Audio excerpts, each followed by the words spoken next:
Imagine a world where every single person around you is utterly, undeniably unique. Their thoughts, their feelings, their experiences, entirely their own, never to be truly shared or understood by another. Sounds liberating, right?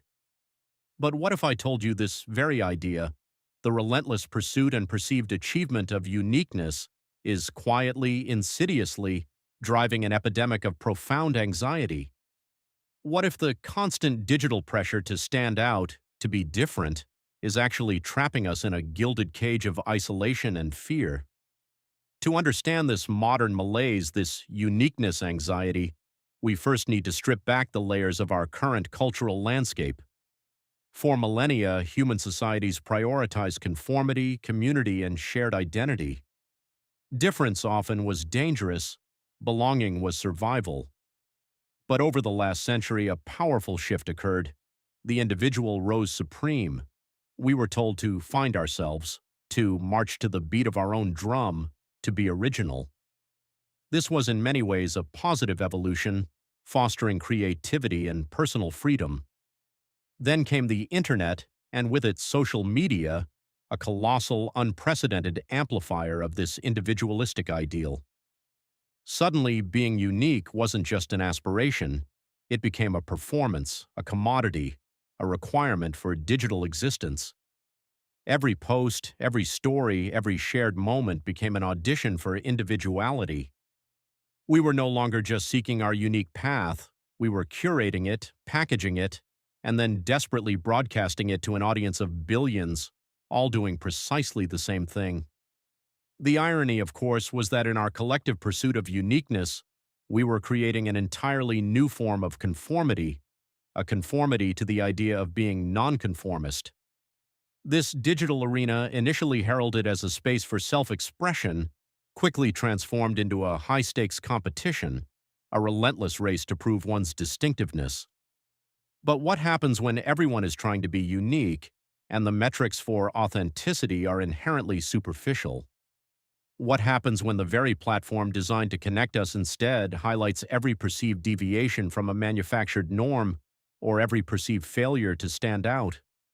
This is the fertile ground where uniqueness anxiety takes root, a crushing pressure to differentiate oneself in a world oversaturated with curated individuality, leaving a trail of mental exhaustion and profound isolation in its wake. This isn't just about feeling special, it's about the terrifying consequence of feeling ordinary. The seeds of this anxiety were sowed long before the first selfie. Post-industrial societies, with their emphasis on mass production, inadvertently sparked a yearning for bespoke, for the handcrafted, for anything that defied the identical. The rise of consumer culture capitalized on this. Unique became a powerful marketing buzzword, promising a sense of distinction through acquisition. Buy this, wear that, drive the other, and you'll be different. You'll be special. But this was merely the warm-up act. The internet gave everyone a stage, a personal brand, a portfolio of self. Suddenly, we weren't just consuming uniqueness, we were producers of it. Every vacation, every meal, every thought, every opinion became potential content, fodder for the narrative of our own exceptionalism. The psychological impact of this was profound. Our brains, hardwired for social comparison, were suddenly overwhelmed. Instead of comparing ourselves to a small village, we were comparing ourselves to millions of meticulously crafted online personas. The human psyche craves belonging, but it also craves recognition. Social media weaponized this dual desire. It presented an endless scroll of unique lives, tailored experiences, and perfectly articulated perspectives, all designed to highlight a perceived inadequacy in our own. Am I adventurous enough? Is my style distinctive? Are my opinions bold enough to cut through the noise? This constant internal questioning creates a low-level hum of anxiety, a nagging fear that we are simply not enough, not different enough, not interesting enough to warrant attention or even, perhaps, affection. This isn't just about low self-esteem, it's a direct assault on the very foundation of self. The algorithms, of course, exploit this. They feed us more of what we engage with, more curated uniqueness, more aspirational lifestyles, more perfect aesthetics. This creates a feedback loop, cementing the belief that everyone else is living a vibrant, distinct life, while our own feels mundane by comparison. We get caught in an endless cycle of performative individuality, constantly modifying our online selves to fit an ever-changing, digitally manufactured ideal, all while the real, messy, wonderfully ordinary parts of ourselves recede further into the shadows. The cost is immense: genuine connection, authentic expression, and a quiet contentment with merely being. But things took a darker turn when this constant performance became less about self-expression and more about self-validation. The lines blurred. Many found themselves caught in a high-stakes game where their personal worth felt inextricably linked to their perceived uniqueness online. The pressure became unbearable. You had to have a niche, a thing, a personal brand that set you apart. And if you didn't have one, or if yours wasn't deemed unique enough, you risked becoming invisible in the vast digital ocean. This wasn't merely about wanting attention, it morphed into a desperate need for external affirmation that one's existence held value. People started fabricating aspects of their lives, exaggerating experiences, or adopting personas that felt more marketable than authentic.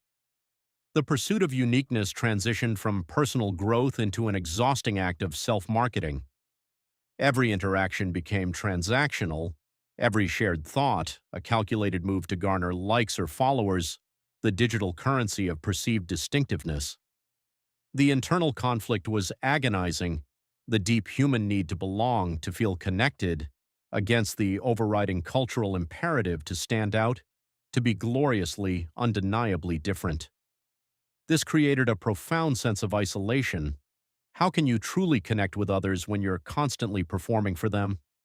How can you feel understood when you're presenting a carefully curated version of yourself? The paradox was brutal.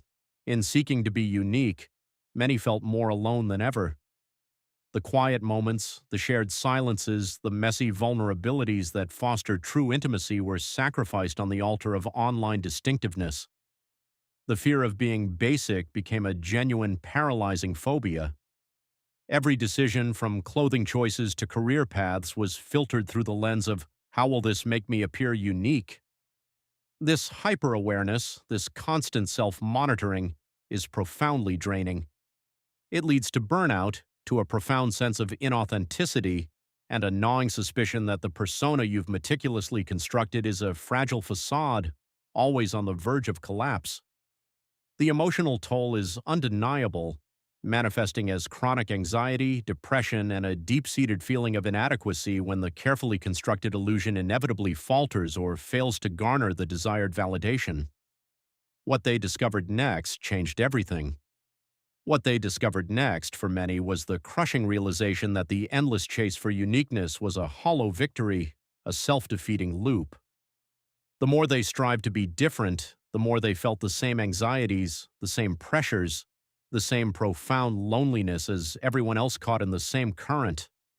The constant comparison, the relentless self-promotion, the meticulous curation of an online life, it was exhausting, unsustainable, and ultimately deeply unfulfilling. The climax wasn't a sudden revelation, but a slow, creeping burnout, a weary acknowledgement that the performative self had devoured the authentic self. People began to question the entire premise. Was it truly liberating to be infinitely unique if it meant being perpetually isolated?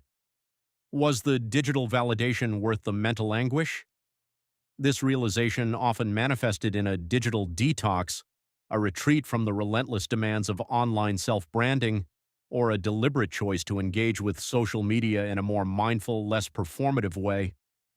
It marked a turning point where the profound personal cost of uniqueness anxiety could no longer be ignored. Individuals, once desperate to stand out, began to quietly yearn for connection, for belonging, for the simple comfort of shared humanity. There's a growing counter-narrative emerging, the quiet rebellion against the tyranny of uniqueness, a rediscovery of the beauty in commonality, the solace in shared experiences, and the profound strength found not in standing alone, but in standing together. It's a slow, arduous process, unlearning years of conditioning, but it's happening. People are seeking out real-world communities, engaging in more authentic, less curated interactions, and finding peace in the forgotten art of simply being themselves without the pressure of having to prove their distinctiveness to the world. The shift, though subtle, is powerful. From "look at me, I'm unique" to "let's connect, we're human." To this day, the truth behind uniqueness anxiety remains a pervasive, often unspoken struggle. We are still navigating a world that simultaneously demands conformity and celebrates hyper-individuality. The digital echo chamber continues to amplify these contradictory messages. But perhaps the real uniqueness, the true liberation, lies not in the relentless pursuit of difference, but in the quiet courage to embrace our ordinary, messy, beautifully human selves, to find strength in our shared experiences, to seek connection over curated distinction, and to recognize that authentic belonging is far more sustaining than fleeting online validation. We may never completely escape the external pressures, but we can actively choose to cultivate an inner landscape where true self-worth is independent of likes, shares, or the exhausting performance of being different. The mystery isn't how to be unique, but how to reclaim the peace that comes from knowing you don't always have to be. If you want more insights into the subtle psychological pressures shaping our digital lives, the next video explores the hidden algorithms behind perfectionism culture and its devastating impact on mental health.